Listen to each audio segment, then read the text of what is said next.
région Sud, vous êtes dans l'émission Territoire qui se balade justement au soleil. Et cette semaine, nous allons à la rencontre d'apprentis au CFA de la CCI Formation Sud, ici à Marguerite. CFA de Nîmes également, où les apprentis apprennent notamment la cuisine. C'est ce que nous allons découvrir en compagnie d'un chef, Sébastien Prat, qui va nous faire découvrir en compagnie de ses élèves tout le menu qu'ils ont préparé. Nous parlerons évidemment de cet établissement qui accueille de nombreux apprentis. Territoire, c'est parti!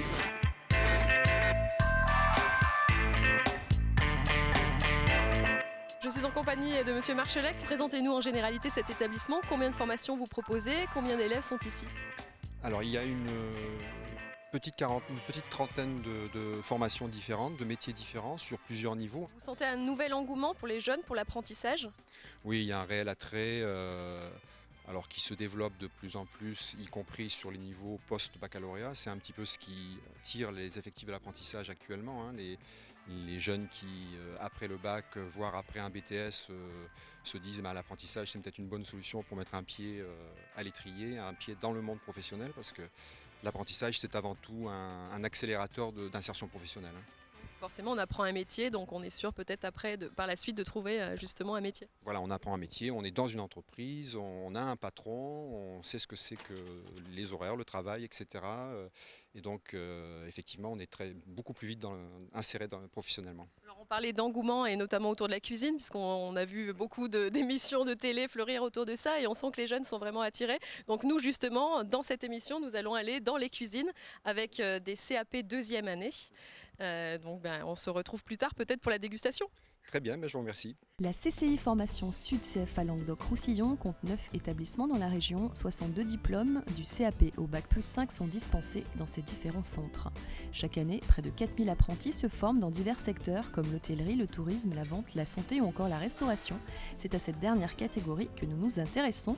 Direction les cuisines du CFA de Marguerite à la rencontre des apprentis qui s'activent derrière les fourneaux sous l'œil attentif de leurs professeurs.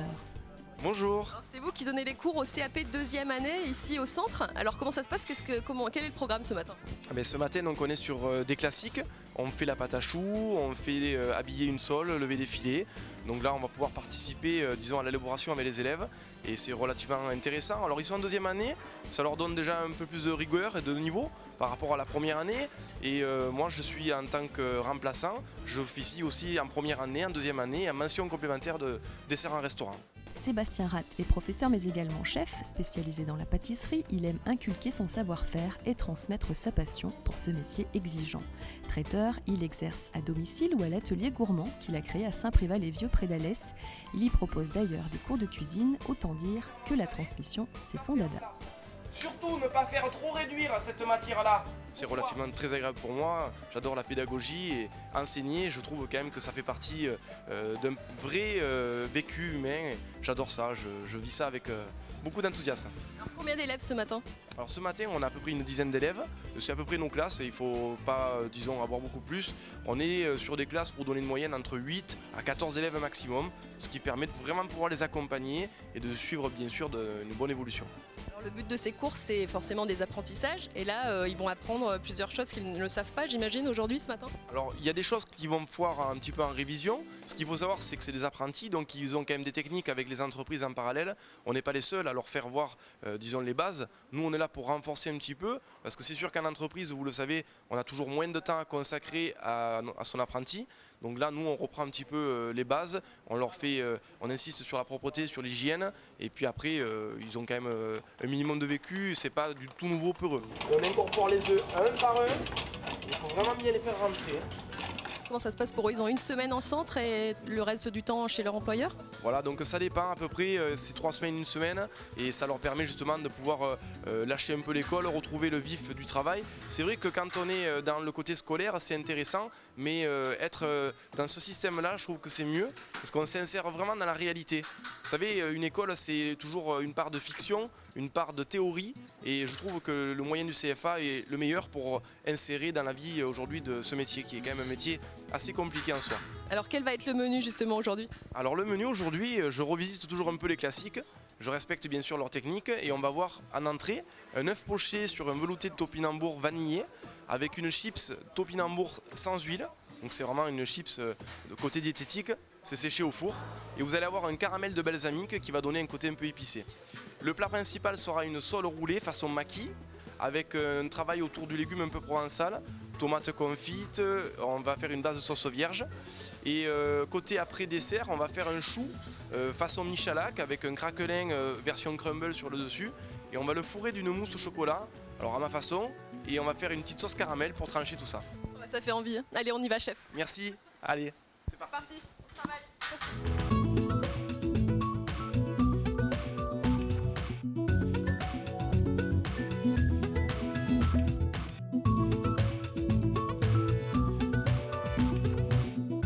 Alors Sylvia, c'est off poché ce matin, est-ce que c'est compliqué à faire cuire?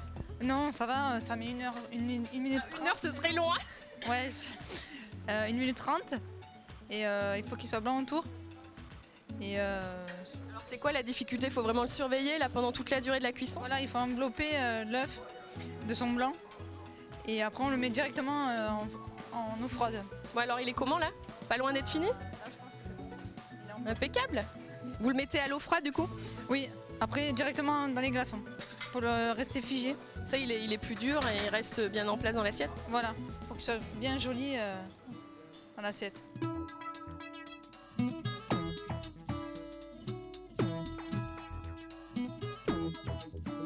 Alors je suis avec Joao ici et Isaac là-bas. Alors vous avez fait plusieurs tests, pourquoi vous tentez là? Il y en a qui sont ratés? Oui, il y a eu l'eau qui était pas assez chaude et pas assez de vinaigre. Donc l'eau, elle n'a pas pris l'ébullition. Donc on a essayé de prendre un peu plus de temps. Et en fait, il faut enrouler l'œuf, le jaune d'œuf avec le blanc pour que ça fasse un beau œuf poché en fait. Vous devez en faire combien par élève? À peu près 5 ou 6. Alors là, il y en a combien? Là, j'en ai fait un, il a été un peu réussi. Et les autres, il y a eu le jaune qui s'est éclaté. Mais après, c'est à apprendre. Donc il faut les refaire. Voilà, il faut les refaire. Bon bah bon courage.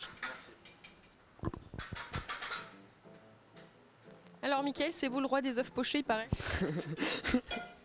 Vous en avez fait plusieurs, ils sont bien réussis là.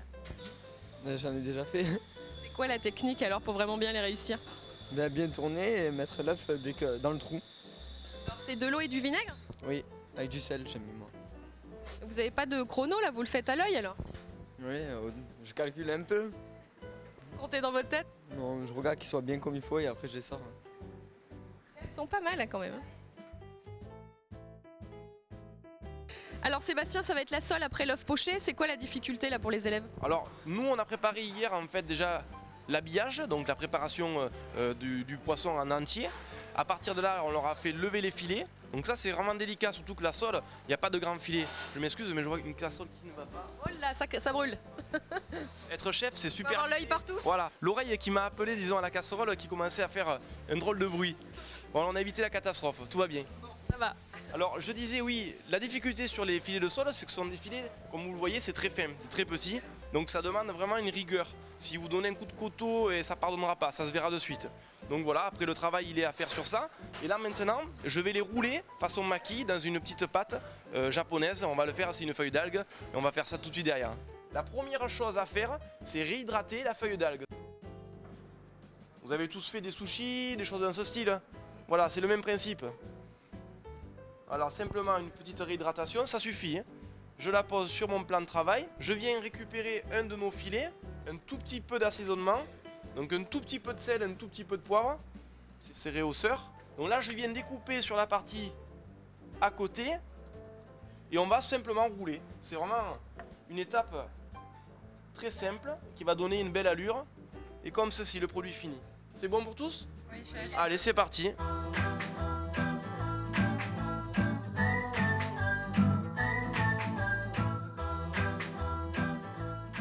On s'affaire en cuisine au CFA de Marguerite, on coupe, on chauffe, on remue.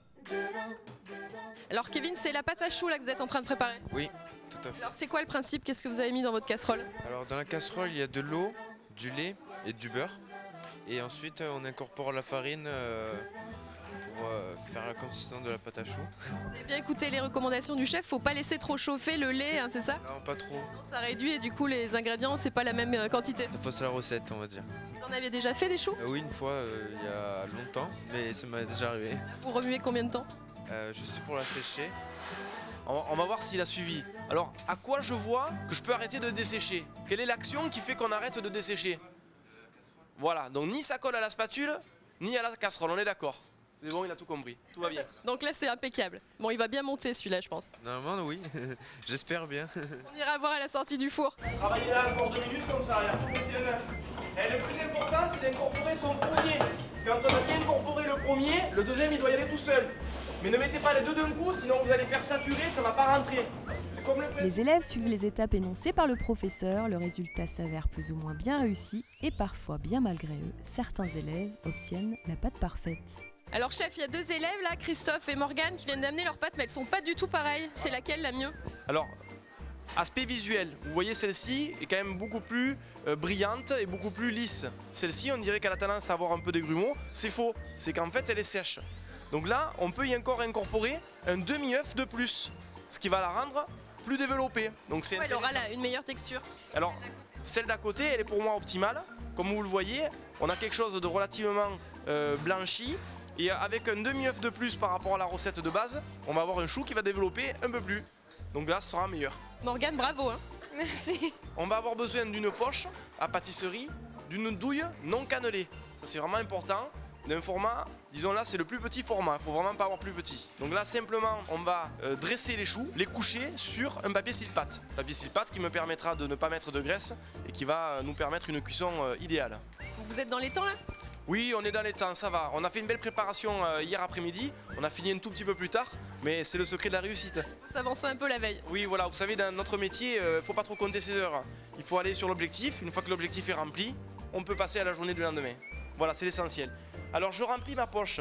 Donc, toujours, je recouvre ma main, comme ceci, afin de dégager la première collerette. Et là, je vais remplir avec ma pâte à choux.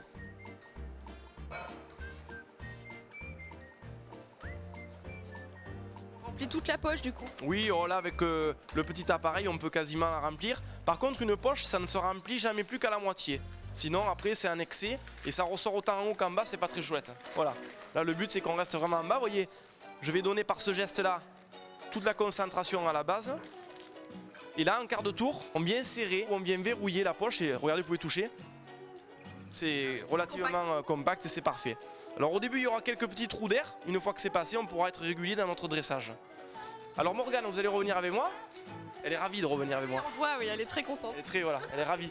Alors en parallèle de ça, on a préparé hier une petite pâte à sucre, donc un petit crumble.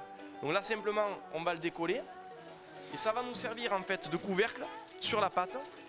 Ce petit crumble, on l'a étalé entre 2 papiers sulfurisés, comme vous le voyez. On va donc tout simplement, puisqu'on va faire 2 formes de choux, on va faire un premier emporte-pièce de ce style-là. Tac. Et un deuxième modèle un peu plus grand de cette forme-là. C'est de la pâte sablée. Alors en fait c'est vraiment un crumble. Hein.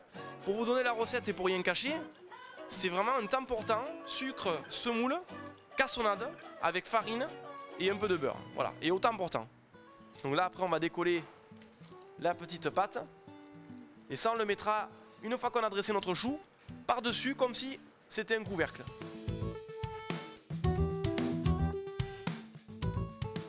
Un petit chou tout chou. Voilà, à croquer.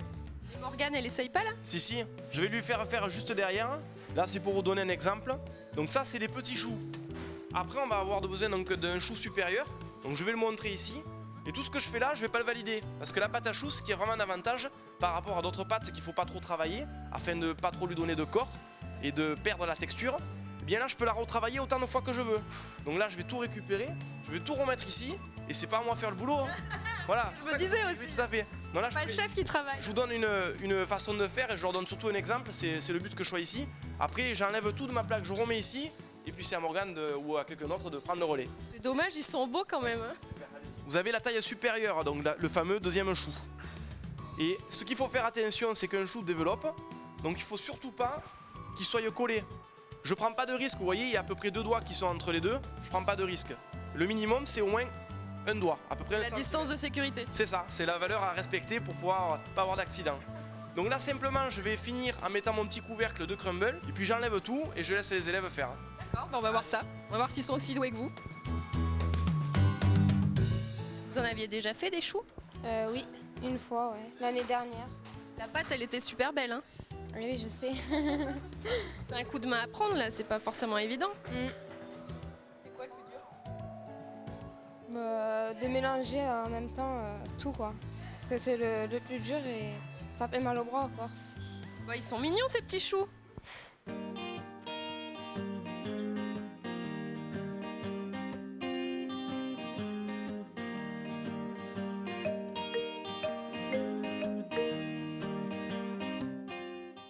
Comment ça s'appelle ces jolies choses oranges là? C'est très très joli, alors il faut savoir le travailler, c'est un peu dans l'esprit de la courgette et entre le courgette et le potimarron. Et en fait c'est le Jack B. Little. Donc en fait, nous on a fait un confit au préalable dans son petit jus. On a épiné, on a enlevé les graines au préalable. Et là maintenant, j'ai donc l'intérieur qui est cuit, il peut se manger comme ça à la petite cuillère. Et on va y mettre à l'intérieur une crème brûlée version salée. On va cuire ça à 100 degrés et après il n'y aura plus qu'à servir. Et à manger, vraiment tout va se manger, autant la crème brûlée qui sera à l'intérieur comme le produit, puisque là on l'a confit. C'est super joli en tout cas. C'est très joli, regardez les couvercles. Les couvercles, eux, je les ai gardés à leur état d'origine pour justement contrarier un petit peu le client et là lui donner son produit d'origine visuellement. Et après par contre il va pouvoir tout déguster. Voilà, un beau produit qui présente bien et qui donne une portion d'un accompagnement un peu automnal. Comme pour la crème brûlée traditionnelle, le chalumeau est utilisé par nos apprentis cuisiniers pour dorer le dessus du Jack B. Little et lui donner une jolie couleur. Alors on va déguster je vous laisse dire le nom. Alors le Jack B. Little, effectivement, c'est particulier. Ouais. C'est un petit peu compliqué à dire. Oui. C'est charmant en tout cas. Hein. Donc on va... J'ai toujours un grand regret, malgré tout le modernisme, je vais y arriver. On n'a toujours pas de goût et de sensation à donner à notre caméra, mais on va donner le maximum de notre émotion. Alors on va déguster. Déjà on note le petit capuchon. Voilà. Il y a des jolies couleurs, donc c'est déjà sympathique.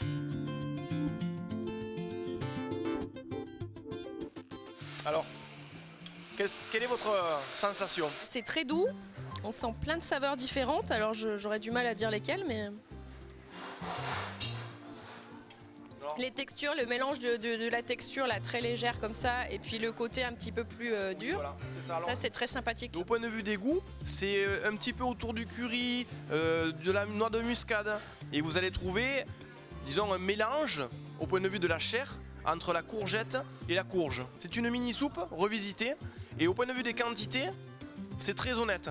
Si on en aurait plus, ce serait trop gras en bouche, on saturerait un peu le palais et on aurait plus cet équilibre. Bravo chef. Merci. Puis écoutez, maintenant on va accélérer un petit peu parce que l'horloge tourne et il faut qu'on donne un petit coup de collier là. Allez alors on vous libère. Merci.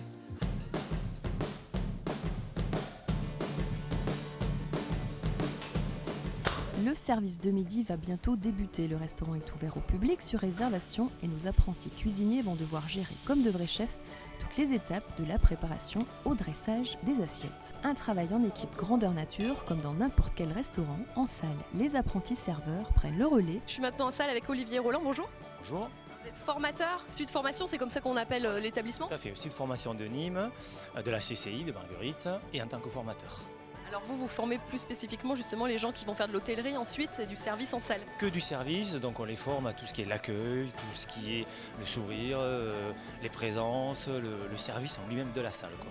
Vous avez un petit livret avec toutes les recettes déjà préétablies pour l'année, donc vos clients peuvent venir, ils choisissent leur menu, ils vous appellent, ils réservent, comment ça se passe? Tout à fait, le restaurant est ouvert à tout le monde, donc on a déjà un livret avec les menus à l'année et auquel le client peut téléphoner, réserver auprès de moi et comme ça il peut choisir son jour, son menu qu'il préfère et il se fait plaisir à être servi et à goûter toute la gastronomie de nos apprentis. Mieux vaut réserver évidemment parce que la salle n'est pas grande. Hein. Vaut mieux réserver parce qu'on s'arrête maximum à 30 couverts et puis ils sont sûrs au moins d'avoir leur place que de venir et donc il vaut mieux téléphoner, tout à fait. Alors combien d'élèves vous avez là ce matin? Donc aujourd'hui on est sur un petit groupe, c'est des CAP deuxième année, ils sont à peu près 6 je crois si je ne me trompe pas, et donc chacun a sa table, chacun a ses clients, ils vont s'occuper personnellement de leur table et de leurs clients, quoi, du début à la fin. On va donc les voir en service avec tout ce que nous on a préparé ce matin. Hein. Voilà, c'est exact, ils vont faire finir le service et avec tout ce qu'ils ont préparé de l'autre côté. Ils vont découper une sole meunière, donc sole meunière qui a été farinée, citronnée, et ils vont faire la découpe comme si on était devant le client, la découpe de la sole. Tous les poissons se découpent sur une assiette de travail. L'assiette à déchets, la pince avec l'assiette à pain. Tous les poissons, tête à gauche, donc en même temps vous pouvez le faire, tête à gauche, queue à droite. Vous prenez la pince Et vous enlevez la queue, vous mettez l'assiette à déchets. Vous prenez votre cuillère, on ébarbe la sole sans piquer la sole avec la fourchette. Vous faites une entaille au niveau de la sole. Et je passe avec mon dos de la cuillère, je vais espacer les filets. Avec ma cuillère, je fais vibration sur l'arête pour décoller les arêtes du poisson. Et avec ma fourchette, je décolle l'arête. Je reconstitue ma sole, je la remets dans le plat et je recommence. Et je sers ma sole après.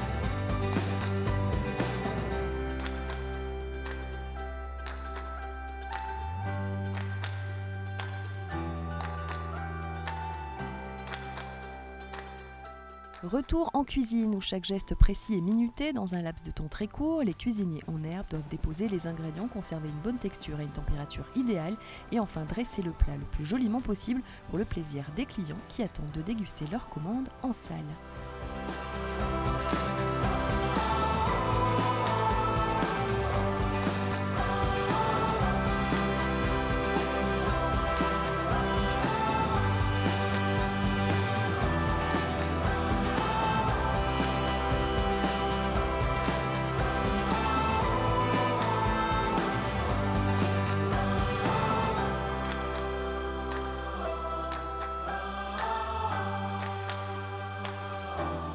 Une journée bien remplie et riche d'enseignements pour tous ces jeunes qui, sait-on, un jour deviendront peut-être de grands noms de la gastronomie française.